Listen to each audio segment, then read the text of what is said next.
សេចក្តីជូនដំណឹងរបស់ក្រសួងធនធានទឹកនិងអូតូនិយមស្តីពីស្ថានភាពធាតុអាកាសនៅក្នុងព្រះរាជាណាចក្រកម្ពុជាសម្រាប់ថ្ងៃទី11ខែមីនាឆ្នាំ2026របបខ្យល់មូសុងអេសានដែលបក់លើសមុទ្រចិនខាងត្បូងអាងទន្លេមេគង្គនិងសមុទ្រកម្ពុជាមានឥទ្ធិពលលើព្រះរាជាណាចក្រកម្ពុជាស្ថានភាពបែបនេះនឹងធ្វើចាប់ពីថ្ងៃទី11ដល់ថ្ងៃទី13ខែមីនាឆ្នាំ2026សម្រាប់តំបន់វាទំនាបសីតុណ្ហភាពមធ្យមអបបរមា23អង្សាសេនិងសីតុណ្ហភាពមធ្យមអតិបរមា35អង្សាសេខ្យល់បក់មកពីទិសឦសាននិងទិសបូរមានល្បឿនមធ្យម3ម៉ែត្រក្នុង1វិនាទីមានខេត្តបាត់ដំបងពោធិ៍សាត់និងតាកែវអាចមានភ្លៀងធ្លាក់ជាមួយខ្យល់កន្ត្រាក់និងផ្គររន្ទះគ្របដណ្ដប់លើផ្ទៃដី 10% ចំណែកខេត្តបន្ទាយមានជ័យសៀមរាបព្រៃវែងកំពង់ធំកំពង់ចាមត្បូងឃ្មុំកណ្ដាលស្វាយរៀងនិងភ្នំពេញពុំមានភ្លៀងធ្លាក់ទេ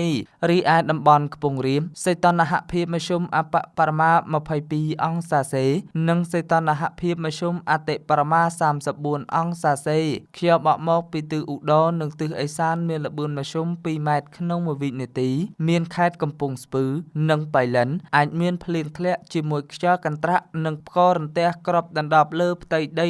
10% ចំណែកខេត្តឧត្តរមានជ័យព្រះវិហារក្រចេះស្ទឹងត្រែងរតនគិរីមណ្ឌលគិរីជួរភ្នំដងរែកនិងតំបន់ជួរភ្នំក្រវាញពុំមានភ្លៀងធ្លាក់ទេដល់ឡែកសម្រាប់តំបន់មាត់សមុទ្រវិញសីតុណ្ហភាពមធ្យមអបបរមា23អង្សាសេនិងសីតុណ្ហភាពមធ្យមអតិបរមា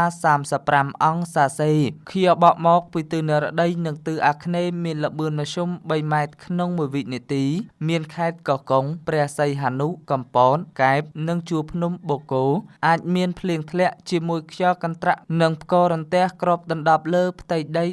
15% រលកសមុទ្រមានកម្ពស់មធ្យមអបបរមាកន្លះម៉ែត្រនិងកម្ពស់មធ្យមអតិបរមា1ម៉ែត្រអាស្រ័យដោយបានជម្រាបជូនខាងលើនេះសូមសាធារណជនទទួលជ្រាបជាព័ត៌មាន